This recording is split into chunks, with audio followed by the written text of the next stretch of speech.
Once again, it's your boy Chief Sut back in the motherfucking house. Sutton says, "What's up, my dudes?" What a way to end Stranger Things. That was pretty fun. I'm pretty excited for the series finale, which we're getting next year, supposed to. Hopefully there's no delays like there were last time and they can just knock it all out. Maybe they already have some of it already filmed to keep it age appropriate. But yeah, and as the words of my boy Argyle, what's up, my dudes? My dudes, my dudes. This might be the shortest episode in a bit, but I don't really feel a need to force ideas. Part one kind of really moved me with the music message, and I felt the need to share all that and that correlation that I saw with music trying to help people that are in a dark place. Part two was dope for sure, and a few people said y'all wanted my thoughts on this, so here I am. Even though it wasn't as powerful, it still had its moments, and I'm legitimately ecstatic for the series finale. I started off watching volume 2, like writing notes as it went along, kind of like I did when I did my watch through with Star Wars. When I first got my Disney Plus membership, I'd only really seen episode 2 in theaters when I was a kid, and I saw Rogue One a couple of summers ago at Vivint just because Khaleesi was in it. But when Disney Plus dropped, I decided to like take notes as I went along, watching it in chronological order, like from episode 1 on, culminating to me seeing episode 9 when it came out in theaters. It was just a pretty fun little experience, and I posted the notes up on Facebook, and people like that were hardcore Star Wars nerds like really enjoyed seeing my experience written out like that. But I could do an episode on those notes. That would be its own little thing. But anyways, yeah. The game plan with this was to kind of do the same thing. But Stranger Things had its own little plan. It got to the point when, obviously, when they had their little plan for their phases. When phase 1 kicked off, it kind of got really intense and I got really dialed in and I couldn't continue writing. So I guess first I'll read over the notes that I was taking when I was trying to stick to note taking. And then once I kind of lost all that, I'll just continue from there. But right from the beginning, Will's monologue about heart and about how Mike was like the heart of the team, it just struck a nerve with me right away. I didn't know you scumbags were going to make a meme out of him for crying in the passenger seat. I understand Mike didn't see him, crying, but I don't care. You guys suck ass. The speech itself ended up coming back full circle, which was pretty cool to see. It was nice that they didn't just let it die there. It wasn't just a moment that became memeable. It was a moment that, like, if you were taking it serious and you're a big time fan of the show, you can feel that moment. You can also feel that they've been hinting at Will being in love with Mike, like, a lot, but I'm going to get back to that. I liked right away Robin acknowledging the fact that Vecna had like 4 different names at this point in time. She did a really good job the entire, I guess, season speaking for the audience, and she continued to be my personal favorite on the show. I find her to just be so funny in her own little quirky, weird way. Like, she's fantastic, and she's just a great actress. Like, she's just awesome. I love Robin. Shout out to Team Robin. If she could sponsor the show, that'd be phenomenal. I finally gave her alleged father, Ethan Hawke, a chance with First Reformed, and I was really dialed into that movie the other night, man. And then I had to finish it the next day because I fell asleep. But it, once again, I still don't get the Ethan Hawke hype. He's a fucking puss. But Dr. Owens, not the sketchy, mean doctor that was picking on Elle, but the one in season 1 that was being super sweet to her. Right away, he was giving me chills with how reasonable and honest he was. He was kind of trying to make it a point that, like, Elle, even though she's a child, she's still a person, and with all the power that she has, she deserves to have a say in what's going on and, like, how everything's going down, and that, like, you need to respect her as such. And it kind of made me cry in part 1 in the car when he was just pushing Elle all positively, like, oh, I'm willing to bet the fate of the world that you're going to save all of us. Like, that whole number, like, that shit was so, it was just so sweet. And she just needed to hear it. And honestly, everybody needs to hear that. Not all of us are, like, super OP and can, like, move things with our minds and fight mind flayers and shit. But it's good to just get those good vibes from somebody every once in a while. Nancy, continued to be a bad bitch with the fucking sawed off. She literally sawed it off herself. Like, that was hard. Eddie's so dead. I knew it then. Like, I could see it coming with how they were, like, you know, having him his little buddy moments with Dustin, and like he was almost saying his goodbyes then, and you could tell they were foreshadowing his death. But when his death actually happened, dude, it still hurt. Like, I was like, damn, that kind of stung.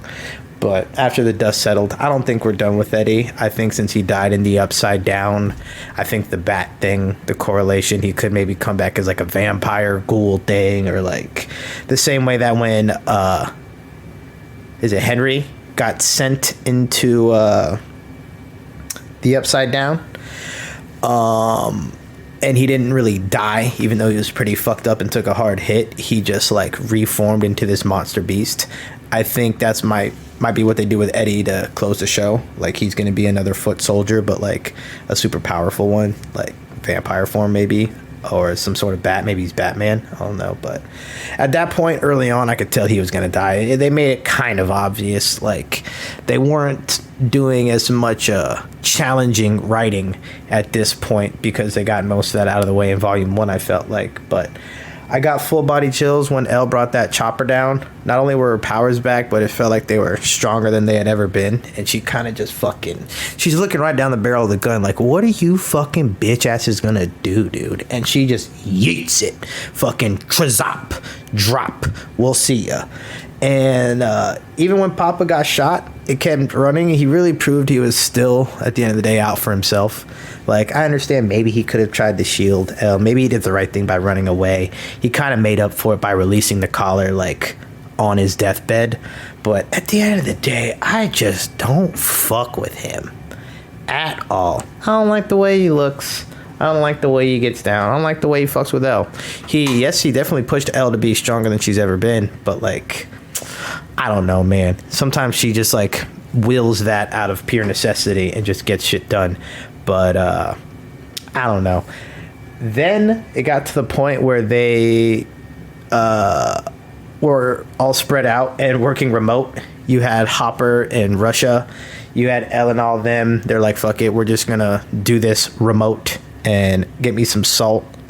And then you had most of the gang in the Upside Down. You had Eddie and Dustin, like, dipping from the real world to the Upside Down with the availability to dip back out. Like, I really liked how everybody was working remote, and they were really shedding light on the modern workplace and how everybody can still officially get things done without necessarily being in the same room. It's really but they really were working remote out here. That was kind of fire. I didn't really understand what Hopper and them's point was with them killing them out there. Maybe that did do something, but it felt like they were just having a cool fight scene, which is fine with me. I fuck with Hop. Good shit, dog. But once phase 1 got kicked off and everybody was in position and all the kids started really getting going, I got way too engaged. I was like pounding a blunt and just fucking put my phone down and didn't really care to take notes. I was like, bro, I'll watch it again later. It'll be fine. But my notes post, so after they, go through all of their adventures and entanglements and different situations and semi end up prevailing, I was able to write some post notes. It was heavy though. I did really like that Will's gonna end up finishing the show. It starts and ends with him. If you remember in season 1, he was like the main emphasis, and like the whole thing was like, we got to save Will. And I said in the first episode of this, like the Stranger Things Part 1, I didn't feel like they gave him enough action in this season. Everybody else had like some serious like screen time and like backstory, and he was almost like only there as like a plot device for the most part, but like he really wasn't that important. But it's dope that you could tell by the neck grab, whatever monster's still running around, whatever it is that Vecna has working for him, he's gonna run it through Will. And what I think is gonna happen, I'll save the final prediction for the end, but I could have used a little bit less of running up that hill in the last episode. I think they've always done a pretty good job between them and Umbrella Academy. The scoring, like the music that they pick for those shows, is usually done very, very well. And I think they saw the success that they had with running up that hill in the first Max scene, like that Dear Billy episode, and they definitely overdid it. And I felt that as I was watching it, and then, you know, being on Twitter and Facebook and shit afterwards, I kind of felt the pulse of society, and we're all kind of on the same page. Like, damn, bro, pick another song, dog. Like, there's a lot of music just in general, and you guys went deep into your back pocket for the Kate Bush, you know, good shit. But let's tone it back, Bress. What the fuck are you doing? Like, use another song. But either way, they could have mixed it up a little bit in that last episode. When Max did end up getting her shit snapped, I was just, my body started locking up, and like I couldn't hold my blunt, and like I'm tearing up. I'm looking at you. I wasn't looking at you. I'm squeezing him because I'm just like, bro, he got her. Like, arms snapping, eyes fucked up. I'm like, oh my god, this was fucking. She's done. Like, got her. Game over. They lose. Like, holy fuck. Like, yes, Eddie dying sucked, but Lucas's acting and like Max's whole, just all of it. I don't know if that scene beats the first Max scene with her getting floated up and everything, but both of them are just like, wow.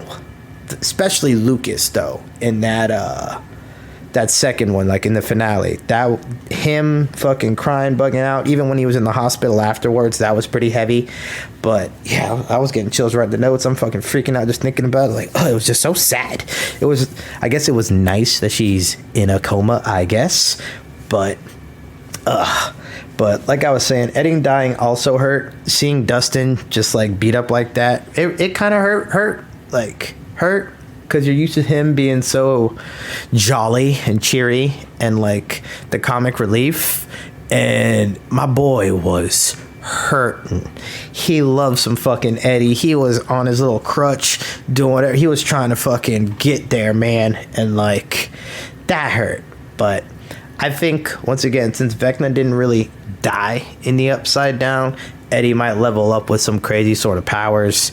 He'll be under some sort of mind control. Hopefully he breaks that at the end of it and can do some crazy like damage and end up saving the boys and the team and getting everybody right. But once again, Will is definitely in love with Mike. Like, I think they've hinted at that almost aggressively this season. It wasn't really a big deal before, but the amount of times they just had him like as an awkward third wheel staring at Elle and Mike and just like being upset, and then the crying in the car and like, you're the heart, everyone loves you, you're the greatest. Like, of course it could just be strictly platonic and like they don't really understand, you know, all that because they're kids, but I've definitely gotten the vibe that like Will's in love with Mike, and Mike just doesn't even see that. He's just pure testosterone, and just like any other fucking 16, 17-year-old kid, when you're pure testosterone, you're not even picking up signs from most girls unless they're extremely direct, let alone you're going to pick up a sign from your boy that's in the closet. So like, I think they're doing a good job of shedding light on that, of how like completely oblivious Mike is. That little speech that his brother had with him when he was like, hey man, like no matter like how you get down or how you are or what you do, like I support you and I love you and you're my brother and we always got each other. And he told that story from their childhood and shit. Like, that was almost like another nod, like, hey bro, like whether you're in the closet or not is cool with me, like do whatever you gotta do. And that's chill. Like, I think Vecna is going to use his ties to Will. So whatever we saw in his neck, like when he did the little grab, clearly he's been using all these things, the mind flare, all these monsters and shit, to get to Elle. But I think he uses his ties to Will and Will's love for Mike to cause Will to become some sort of villain. He's going to pit that weird love triangle, but it's ultimately going to be Will versus 11 to close the show. And it'll be like an OP combo Will with Vecna with Monster Eddie, and like hopefully love and happiness, all that good shit will prevail, and they'll end up, you know, defeating darkness and all that other cool shit. But I think that's where they'll take it. They'll take it to like Mike, you should love me, 11's a fucking bitch, and no, and like, you know, Vecna's really pushing that, and some, you know, evil mind control type of shit, doing the same thing to Eddie. But yeah, I think that's where it goes. Will's definitely going to be the big bad. They're going to somehow have to like break the tie or like break it up.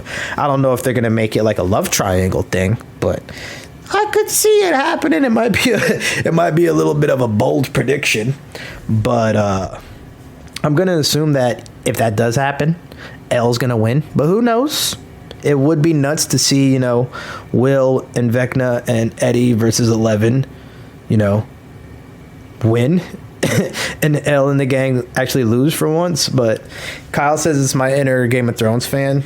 I don't care, it's whatever. Like, I just want to see main characters die, like characters of importance die all the time. Yeah, I think overall they did a really good job of finishing the season out. It was 2 long episodes, but they flew right by, and they kept them moving. They tied up everything. They finally got everybody back together in Hawkins. I read something that said it's sad that Eddie has never met 11, and it's like, damn, he never did. He probably will in the Upside Down in this next season, because you can tell very clearly that Doja Cat and the rest of society really love some Eddie Munson, Joe Quinn. So he's going to be back for sure. Netflix isn't stupid. This is their money maker, and this is going to be their last dance, their Michael Jordan, Dwayne Wade moment. So they're gonna do it big. They're gonna bring all of them back. They're gonna make it something pretty serious. I'm excited. Overall, it wasn't as dope as Volume 1, but that's kind of asking a lot. It was obviously 2 episodes versus like 8. And in those 8, they covered a lot of ground. They introduced a bunch of they had to introduce the entire Victor Creel saga and all that, and set up the 11 fake out with her not actually killing everybody and all that other stuff. So, you know, they had a lot of ground to cover, and they had a lot to, I guess, do. And they did it. And the whole point of those last 2 episodes, initially, I thought it was going to be to close the show, but I'm stupid sometimes.